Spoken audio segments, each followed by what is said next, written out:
Hey you guys, welcome back, welcome back, welcome back to Real Talk. With real siblings. I'm Joy. And I'm Moses.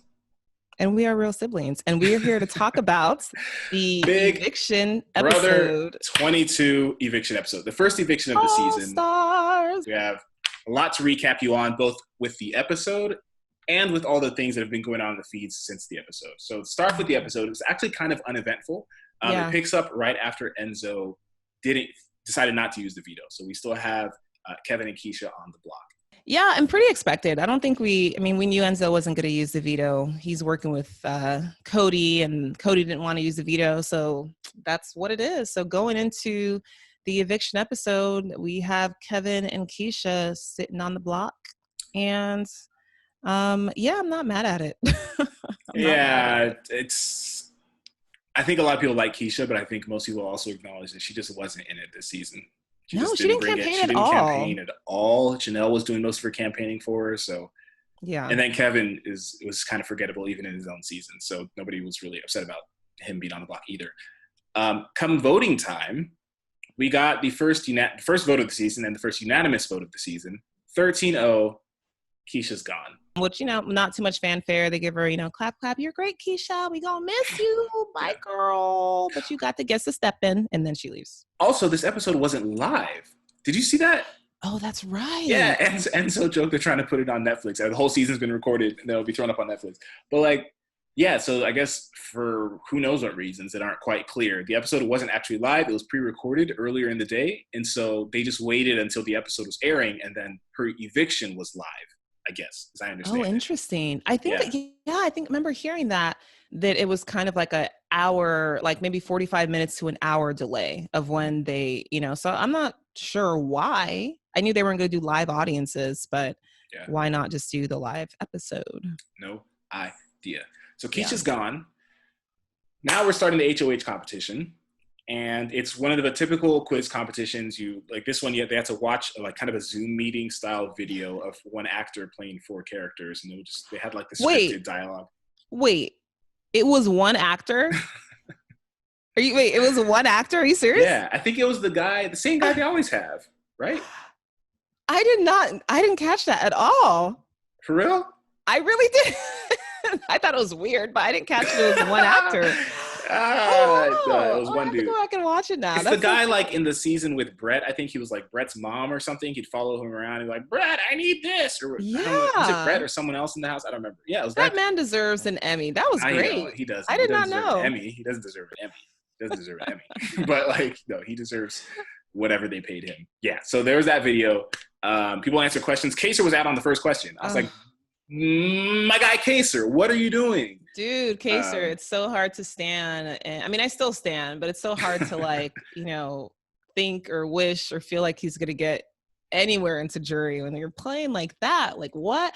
But to be fair, I didn't know the answer to that first question. When it asked when the mom first popped up, was she above this person? Look, your life was not at stake. You weren't answering that question for $500,000. You don't have to. I'm just trying to give him the benefit of the doubt. Yeah, okay. He ain't getting nothing from me. So Kaser was out first. He was out with somebody else first. I think it was somebody. I don't know who it was. But anyway, in the end, after answering all the questions, the winner, and he won in impressive fashion because a lot of people got it wrong. The winner was Memphis, right? He got the question right about the vase. Was there a vase behind the person? And yes, for a split second there was, and he saw Nashville is HOH. And right off the bat, who does he seem to be targeting?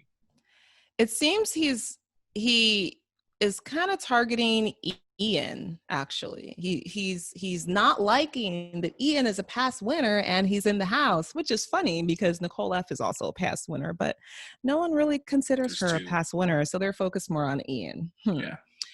So he's kind of focused on Ian, and he's thinking of Nicole, Anthony, and also thinking of David.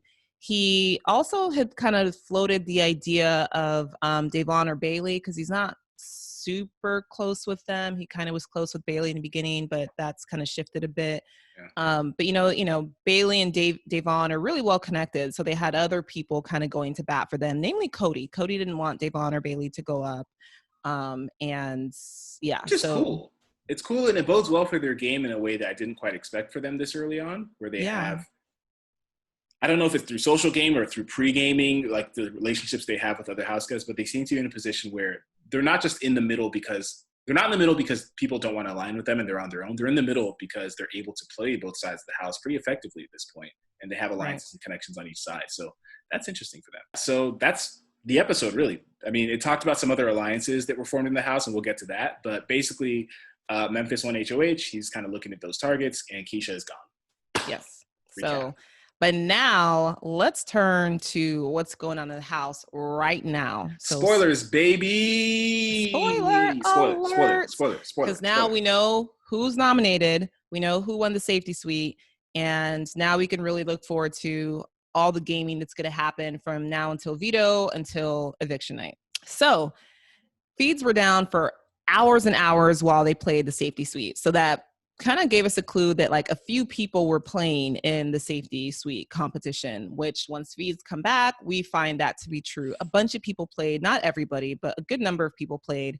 And the winner comes out to be Christmas. Hanukkah. Apparently Christmas crushed it, like killed it. So Christmas wins, and who did she save? This is a very curious thing, and we don't quite know exactly what went to this decision, but she saves Ian, which, great for me. I picked him to win it all, so awesome. He's still alive. But that was also somebody high on Memphis's list. I mean, really the number one target on Memphis's list, and we know that Christmas is kind of in that pseudo-conglomerate alliance thing with Memphis, Cody, Tyler, Danny, and Nicole F. So that created this incredibly strange moment between Christmas and Memphis. Do you want to talk about that? Yeah. Oh my God. So Christmas, so we see this on the live feeds, and it'll be interesting if they show this like on any of the actual episodes. But so Christmas goes into Memphis, into the HOH, to talk to Memphis, and she's pumped. Like she is so pumped, so hyped that she just crushed it. Like 5 minutes before she was cam talking, she was like, "I'm a sharpshooter. If you come at me, I'm not like, you better not miss." Like she's hyping herself up. So she goes into HOH and she's like, "Yo, I crushed it." Like she's all happy. And Memphis is like, yeah, that's good. That was awesome. Like he's not that excited. And so she doesn't really give a real explanation. She kind of just throws out that like she didn't want to save somebody in their alliance because that would make it obvious. But she doesn't really offer why she would save somebody that's a target of their alliance. She had said something about like, wanting to help the people who are playing alone or something like that, because I don't really know. But it didn't make sense because it's Christmas and she doesn't really have much strategy other than, beasting her way through it. So you don't really know why.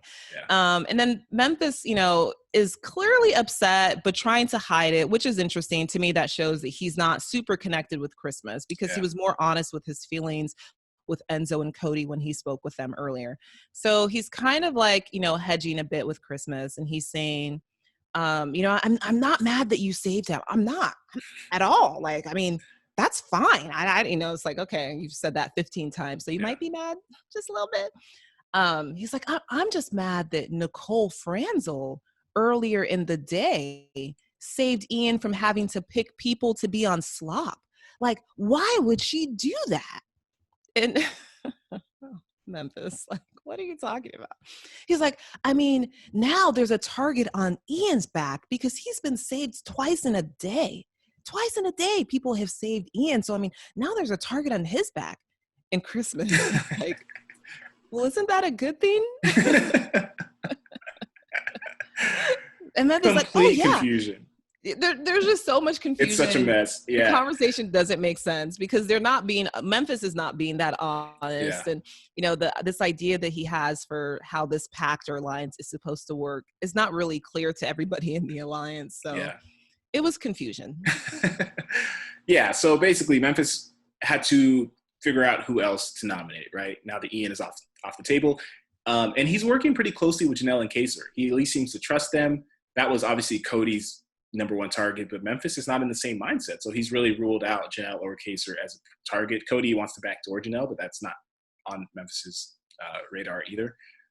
So instead, he goes with two people who I think are somewhat surprising in the sense that they're very different from Ian, Janelle, or Kaser. They're not power players. He goes with Nicole A. and David. Yeah, I think it's interesting and in a sense not too surprising because when you think of the people that Memphis is working with, almost all of those people have someone else they're trying to save. Mm, He's working in a sense with, Nicole F. Nicole F, wants to save Ian and Ian's off the table. He's working with Cody. Cody likes Devon and Bailey, so they're kind of off the table. true. He likes Kaser, so Kaser's off the table for him. I think Janelle could be a little bit of a different story. So, but he's not ready to pull the trigger on Janelle. So and he kind of likes Kevin in a sense, and Yeah. so or at least knows that he can kind of easily beat him. So it kind of just leaves Nicole A and David as being people who are not very connected in the house. You have Nicole A, she's connected to Kevin. Janelle likes her, but I think she only really kind of trusts Kevin. And then you have David, who I think he's kind of good with everybody, but not in tight with anybody. Yeah. So that kind of leaves him exposed. So at the nomination ceremony, it seems like Memphis said something to David that kind of got David a bit upset. And it got not just David, it got the whole house either apologizing to David on Memphis' behalf. They all seemed a bit uncomfortable with it. Yes. And let me tell you first, I love it. I want drama. Like the house has been so chill, which, whatever is fine. But like, I want drama. I want to see enemies. So when I saw that, the feeds were kind of people were up in an uproar on Twitter about something Memphis said to David, I was like, oh, what is it? What is it? What is it? I didn't care. Anyway, but here's what Memphis said. He said, "You're at the grown-up table now, buddy. You have to earn your place." Bloop. And so David seemed upset about just the general tone of it. Apparently, Memphis has had kind of an aggressive tone towards him. And David's really the least aggressive person in the house. He's been really nice to everybody. So he just felt like Memphis was coming at him a little bit hot. Also, apparently, the term buddy, David kind of felt it was a bit like demeaning. David was like, "I'm 30 years old." He said that at one point. Buddy sounds like talking to like a boy. Yeah, I know. And he's like, "I'm not your buddy, guy. I'm not your guy, friend. I'm not your friend, buddy." So, yeah, David's upset. The whole house was a bit ruffled. Memphis definitely could have chosen his words differently. I don't think he even hates David that much. I think it was just a poor choice of words. So we see David go to Christmas after the nomination ceremony, and he's actually crying about it. And so, Yeah. I mean, it'll be interesting to see what that looks like once we actually see it. I read the recap of it and saw just like a little bit of it. So I couldn't tell if he was genuinely emotional about it or if that was a bit of gameplay. Probably a little bit of both. Anyone who cries in the house, if I'm in that house, gets evicted that week. I don't care if you're my ally. I don't care if you're my sibling in a plot twist where they brought my siblings to the house. You are there to win $500,000 in 3 months. There is no job you will have that pays that well unless you're Memphis. So, like, suck it up. It's not gameplay to me. It's never gameplay. I know people use it as gameplay, and I get that's a thing. But, like, why would it ever be? Unless, like, you get a letter from home and your whole family was, like, kidnapped. Like, I don't understand why you'd be crying. Whatever. Anyway, it might have been gameplay on his part. Gameplay all the time. I mean, that's Nicole's gameplay, like, Yeah. front and back. And you saw Vanessa. I mean, there's lots of people that use it as their gameplay somewhat effectively. I don't know if that's what he's doing. But again, I don't even know what David's gameplay is. I like, have no idea. On the one hand, he's upset that, that Memphis said, hey, like, pull up to the big boy table, like, start playing. But on the other hand, it's like, David, what did you expect? You've been playing, dumb, playing sheep this whole season, playing up what's a veto? What's OSHA? What are nominations? This is the first time I've even thought about, I've never seen any seasons. And so if people don't respect you as a player and they call you out, you can't be too surprised because you've been playing that role. Yeah. And Kaser kind of distilled it afterwards in a more accessible, better sounding way, where he kind of said to David, like, you've proven yourself as a person. We all like you as a person. You've proven to be a respectable, decent dude, but this is now your chance to prove yourself as a player. And I think that's totally valid. I think that's kind of what Memphis was trying to say, is that, like, who the hell are you? Like, what have you, like, play the game, prove me wrong, right? If you're a good player, then you'll be fine. And I think that's all it is. So yeah, good luck to him this week, I guess. I don't think he'll do much, but we'll see. Yeah, it'll be interesting to see what he does, what happens with, the veto competition, and if he's able to pull it out. I think if he's able to pull out a win and it's one of those competitions that's, hard fought and it's close, I think, that might gain him some respect and agency in the house. Yeah. But yeah, it'll be interesting to see what he pulls out. So that's where we're at. David and Nicole A are on the block. Memphis is, I think, leaning towards evicting David. That seems to be general feeling of the house. But of course, until the veto is played, we don't know. So lots of games to be played this week. Lots more to happen. That's it. Make sure to like and subscribe. Anything you want to say, my real sibling? You covered it all, my real sibling. That's cultish. So we're also going to have a video where we give each character, each house guest, a grade on their gameplay and how they've been playing this week. And so that'll be coming to you soon. So look out for that. This has been more Real Talk with real siblings. Deuces. Peace, y'all.